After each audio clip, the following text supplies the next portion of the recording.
My parents offered me $500,000 to call off my wedding to a nobody. Want to know what my fiancé did when he found out? I'm sitting in their living room, the same room where I learned to walk, where we had Christmas mornings where I thought I was safe.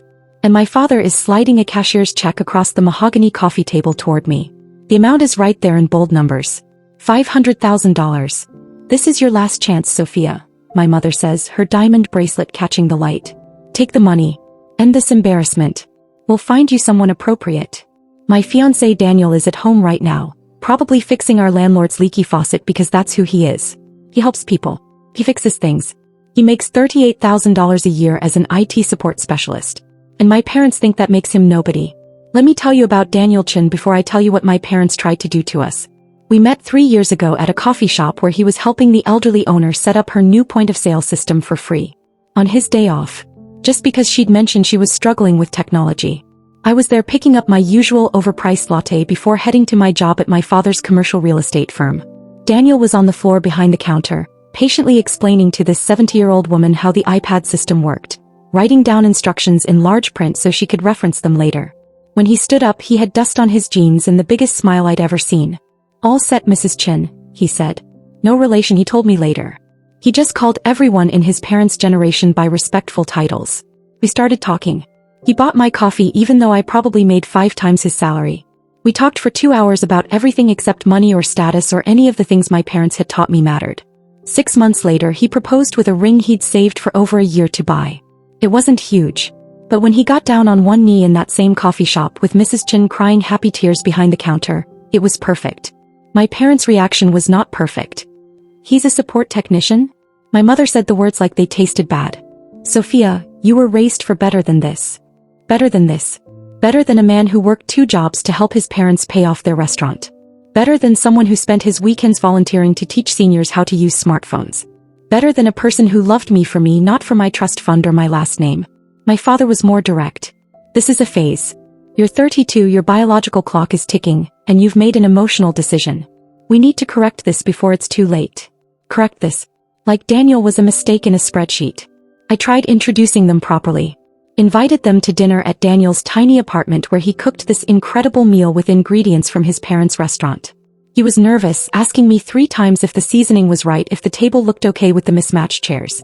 My mother picked at her food. My father asked pointed questions about Daniel's 5-year plan and his investment portfolio, and whether he'd considered more ambitious career paths. Daniel answered honestly. He wanted to build something someday. He had ideas for apps that could help people, especially elderly folks who struggled with technology. But right now he was focused on helping his parents and saving money and being a good partner to me. "No ambition," my father said in the car afterward. "Sophia, you cannot be serious about this." But I was serious. We set a wedding date for June. Small ceremony, nothing extravagant. Daniel insisted on paying for half even though it meant extra shifts at his second job doing freelance IT work on weekends. That's when my parents scheduled the intervention. They called it a family meeting. Made it sound important. When I arrived at their house on a Tuesday evening, I found my father, my mother, and my older brother Marcus all sitting in the formal living room with expressions like they were staging an intervention for a drug addict. "Sit down, Sophia," my father said. I sat on the white couch I'd been terrified of staining as a child. My mother started the speech they'd clearly rehearsed. "We love you. We want what's best for you. But this wedding cannot happen. We've discussed it extensively," Marcus added. He's a corporate attorney who married exactly the kind of woman our parents wanted. Wealthy family, right schools, impressive last name. You're making a mistake that will impact your entire future. My father reached into his briefcase and pulled out the check. $500,000 made out to me. "This is an investment in your future," he said, sliding it across the table. "Call off the wedding. Take a year to clear your head. Travel, find yourself, meet other people. People from appropriate backgrounds." The number sat there between us. More money than Daniel would make in 12 years. "You cannot be serious," I whispered. "We're completely serious," my mother said. "Sophia, you're beautiful, educated, from a good family. You can have anyone. Why are you settling for a tech support nobody who will keep you in a cramped apartment forever?" "He's not nobody. He's Daniel. And I love him." "Love is not enough to build a life on," my father said, his voice hard. "You need financial security. Social standing. A partner who can contribute to your lifestyle, not drag it down." Marcus leaned forward. "Think about your children, Sophia. Don't you want them to have the opportunities we gave you? Private schools, country clubs, connections? How will Daniel provide that on his salary? I looked at that check. At the number that represented everything they thought mattered. No, I said. No. My mother's voice went shrill. Sophia, this is a generous offer.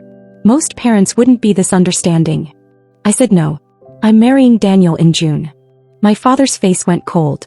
Then you're making a choice. Him or this family. That's not fair. Life isn't fair. Strategic. And you're being foolish. He picked up the check. Last chance. Take the money. End this mistake. I stood up on shaking legs. The only mistake I'm making is staying here listening to this. If you walk out that door, you're cut off, my father said. No more job at the firm. No more trust fund distributions. No more family events or support. You'll be on your own with your nobody fiancé. My mother was crying now. Sophia, please. Don't throw your life away. I looked at all three of them. My family. The people who were supposed to love me unconditionally. My life isn't being thrown away. It's just beginning with someone who actually sees me as a person, not an investment. I walked out. My father called after me. Don't come crawling back when reality hits and you can't afford your lifestyle anymore. I drove to Daniel's apartment crying so hard I had to pull over twice. Daniel found me sitting in my car outside his building at 9:30 that night. I'd been there for 20 minutes trying to fix my makeup, trying to figure out how to tell him what my parents had done. He opened my car door and knelt beside me right there in the parking lot. What happened? I told him everything. The check, the ultimatum, the disownment. All of it spilled out while he held my hands. When I finished, his face was very still. They offered you $500,000 to leave me. I said no. Obviously I said no. Daniel, I chose you. I will always choose you. He was quiet for a long moment. Then he said, that's more money than I'll probably ever see in my life. I don't care about the money. But I do. He looked at me with these intense eyes. Sophia, your parents just proved something I've always worried about. That I'm not enough for you. That I can't give you the life you deserve. You give me everything that matters. I give you a cramped apartment and second-hand furniture and a fiancé who works 2 jobs to afford a modest wedding. You give me love and respect and partnership. That's worth more than anything they're offering. He pulled me out of the car and held me in that parking lot. Then let's prove them wrong. Let's build something they never saw coming. Our wedding in June was small. 30 people in a community garden, folding chairs borrowed from Daniel's parents' restaurant. My parents didn't come. Marcus sent a card with no check inside, just a printed message, wishing you well. I wore a dress I found on sale. Daniel wore a suit he'd owned since college. His parents cried through the whole ceremony. Mrs. Chin from the coffee shop made our cake. It was perfect. But reality hit fast. Without my job at my father's firm, I had to find new work. Turned out being the boss's daughter didn't translate to impressive resume credentials. I ended up taking a position as a junior analyst at a small investment company for less than half my previous salary. We moved to an even smaller apartment to save money. Daniel kept working his 2 jobs. I picked up freelance consulting work on weekends. Every month was tight. Carefully budgeted groceries, arguing over whether we could afford to replace our dying car, declining invitations to friends' weddings because we couldn't spare the gift money. But here's what my parents didn't understand. We were happy. Exhausted, stressed about money, eating a lot of rice and beans, but happy. Then Daniel started disappearing into our apartment's tiny second bedroom at night. At first, I thought he was just doing freelance work. But the light would be on until 2-3 in the morning. I'd hear him talking to himself, the scratch of pen on paper, the clicking of his keyboard. What are you working on? I asked one night around midnight. He looked up from his laptop, eyes tired but excited. An idea. Maybe nothing. But I can't stop thinking about it. Over the next few weeks, I pieced together what he was building. An app designed to help elderly people navigate technology. But not just another tutorial app. This was something comprehensive.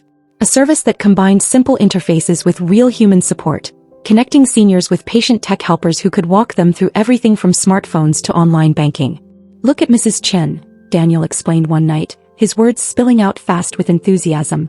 She's brilliant, she runs a successful business, but technology makes her feel stupid. And she's not alone. There are millions of seniors who want to connect with their grandkids on social media, who need to use online banking, who could benefit from telemedicine, but the learning curve is too steep and too frustrating. He showed me mock-ups he'd designed. The interface was incredibly intuitive, big buttons, clear labels, built-in video chat support. What if we could make technology accessible for everyone? He said. Not just designed for digital natives, but actually bridge the generation gap? This is brilliant, Daniel. It's probably nothing. Just something I'm tinkering with. But I recognized that look in his eyes. That wasn't nothing. That was something. We started working on it together. I'd come home from my analyst job and help him research the market, build financial projections, develop the business model. He'd code late into the night while I wrote grant applications and researched startup funding. Our apartment became command central. White boards on every wall covered with user flow diagrams and revenue models. Our dining table disappeared under prototypes and testing notes. We survived on coffee and takeout from his parents' restaurant. I used what I'd learned at my father's firm to build a pitch deck. Daniel recruited a few friends from his IT network to help with development. We tested the app with seniors at local community centers, iterating based on their feedback. 8 months after our wedding, we had a working prototype. Silverbridge, we called it. Building bridges across the digital divide. Daniel quit his second job to focus on the company full-time. My salary barely covered our rent and expenses, but we made it work. His parents invested $5,000 they'd saved. Mrs. Chin gave us $2,000 and became our first beta tester. We pitched to 12 investors. 11 said no. The market was too niche.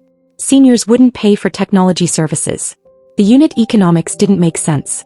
The 12th investor was a woman named Patricia Wong, whose mother had died alone during the pandemic because she couldn't figure out how to use video chat. Patricia looked at our demo with tears in her eyes. "How much do you need?"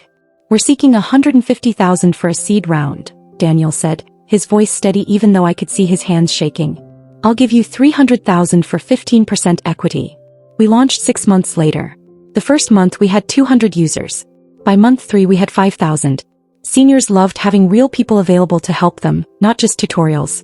The subscription model worked because their adult children were happy to pay for peace of mind. Tech blogs started writing about us. The app making technology accessible for everyone. Patricia introduced us to other investors. We raised a Series A of $3 million.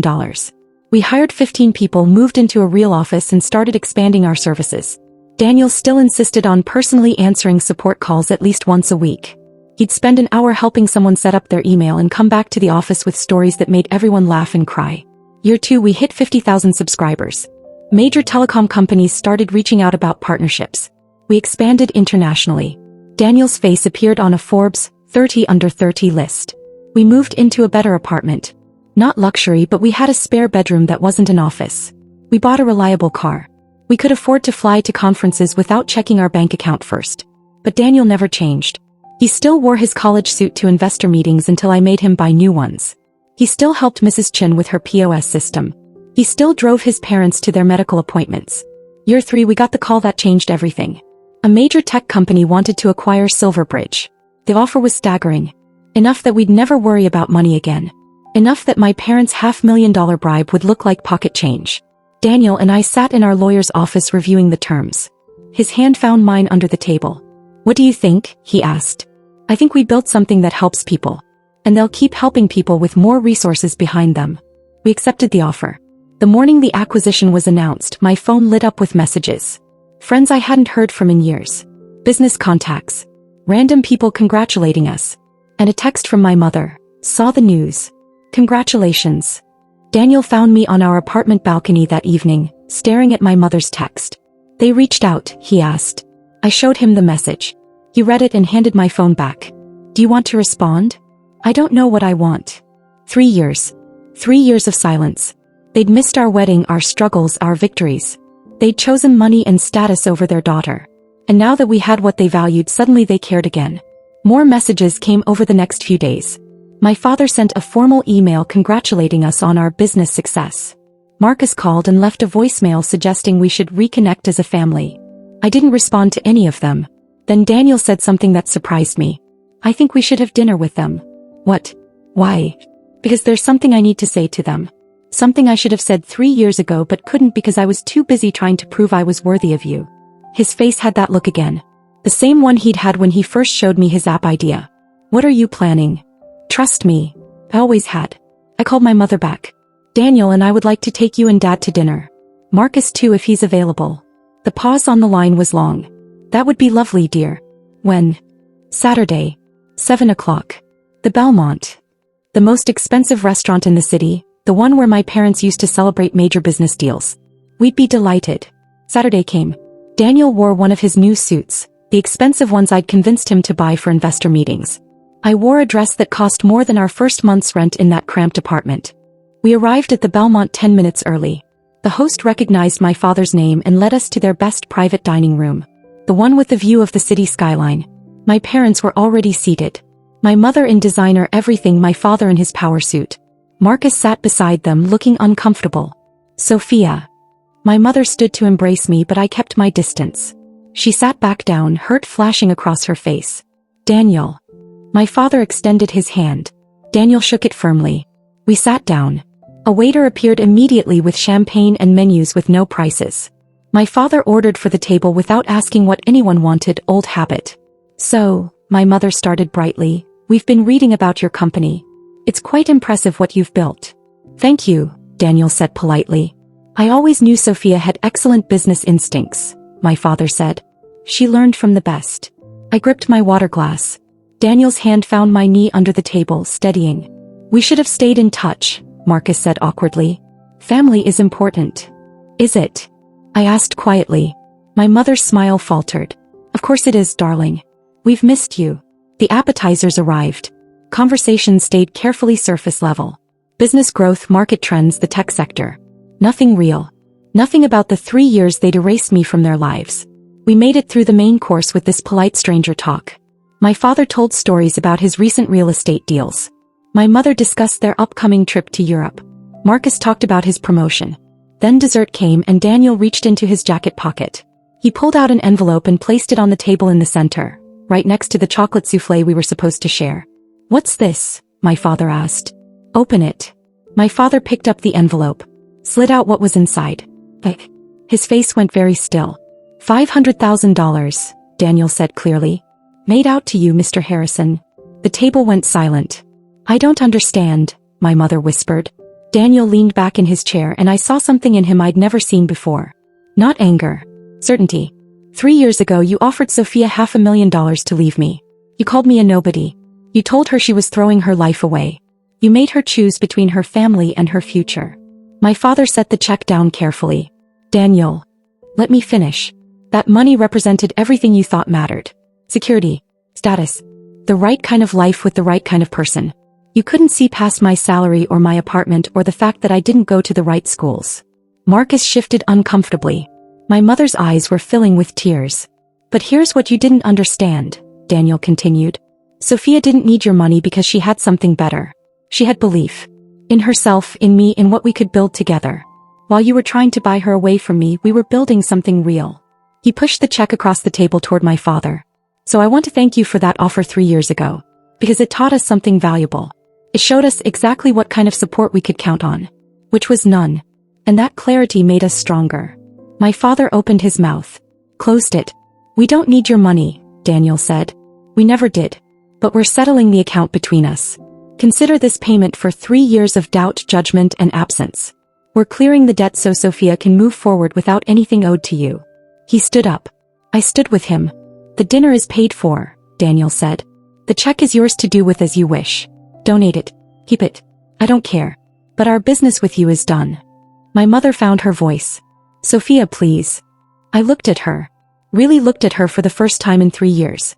You had a choice, I said quietly. You could have supported me. Loved me unconditionally. Trusted that I knew what I was doing. Instead, you tried to buy my future because my choices embarrassed you. We were trying to protect you, my father said, his voice rough. You were trying to control me. There's a difference. I took Daniel's hand. We walked out of that private dining room through the restaurant where wealthy people ate expensive food, out into the cool evening air. In the parking lot, Daniel turned to me. Was that too much? I kissed him. That was perfect. We drove home in silence, but it wasn't uncomfortable. It was peaceful. The check would probably never get cashed. I suspected my father would tear it up or let it sit in his desk drawer forever. It didn't matter. The point wasn't the money. It was the message. You don't get to reject us when we have nothing and then celebrate us when we have something. You don't get to opt out of the hard parts and opt into the victory lap. My mother called the next morning. I let it go to voicemail. She called again that afternoon. And the next day. Eventually, I listened to one of her messages. Sophia, I know we failed you. I know we can't undo the last 3 years. But I'm asking for a chance to try. Not because of your success. Because you're my daughter and I lost sight of what that means. Please. Daniel found me sitting on our couch, phone in hand. You can let them back in if you want, he said. I'm not trying to keep you from your family. I know. But it has to be on different terms. They have to understand that you're not some obstacle they need to tolerate. You're my partner. My choice. The person who stood by me when they wouldn't. So what do you want to do? I thought about it. About 3 years of silence. About the ultimatum. About building a life without them. But also about the fact that my mother had sounded genuinely broken. That my father had sat in stunned silence when Daniel slid that check across the table. That Marcus had texted me separately, "I should have stood up for you. I'm sorry. I want to try coffee," I said finally. "Just me and Mom. Somewhere neutral. And we'll see if she can actually hear what I need to say." We met at a chain coffee shop, not the fancy cafe where Daniel and I first met. Somewhere with no memories attached. Somewhere we could start fresh if that was possible. My mother looked smaller somehow. Less polished. She ordered a simple coffee, not her usual complicated drink. "Thank you for meeting me," she said. "I'm not promising anything. I know. I just need you to know that I was wrong. Not just wrong about Daniel, though I was catastrophically wrong about him. Wrong about what matters. About what makes a good life, a good partner, a good person." I stayed quiet, sipping my coffee. "I spent 3 years justifying our decision," she continued. "Telling myself we were protecting you from a mistake. That you'd eventually realize we were right. But watching you and Daniel at dinner." Her voice cracked. "The way he defended you. The way you stood together. That's what I should have wanted for you all along. You tried to buy my future. I did. And I have to live with that. With missing your wedding, your struggles, your successes. With not being there when you probably needed family support the most." She pulled out her phone and showed me a screenshot. The Forbes article about Daniel with the 30 under 30 feature. "I've read everything published about Silverbridge. Did you know I have the app now? I made your father download it too. The support person who helped me set it up was so patient. She reminded me of Daniel that day we had dinner at his apartment. The way he answered our questions even though we were horrible to him. You were horrible. We were.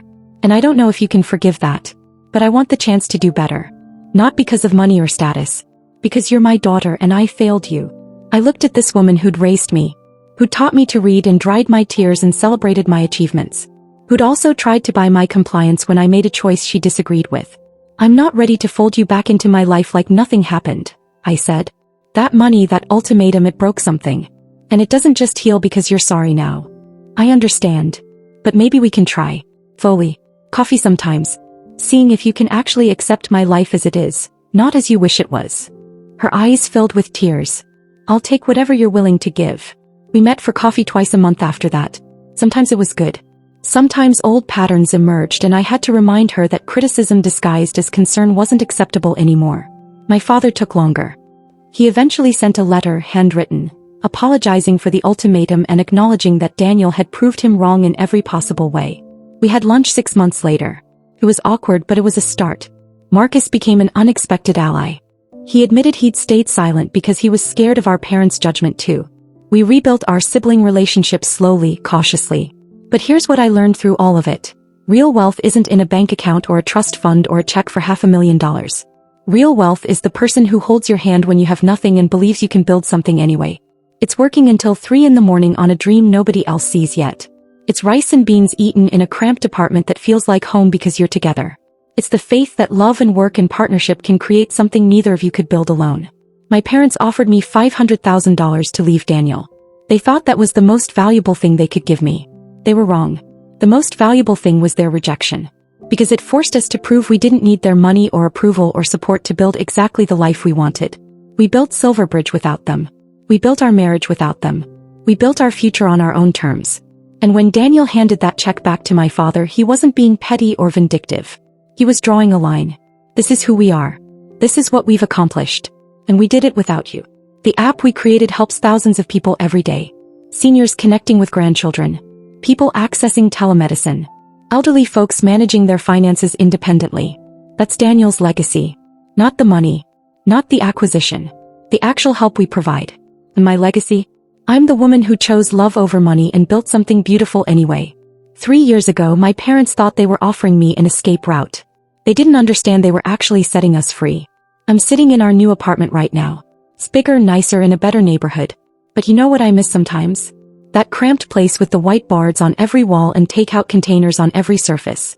The place where we had nothing but each other and an impossible dream. Because that's where we learned who we really were. That's where we built the foundation for everything that came after. My parents' money would have been easy.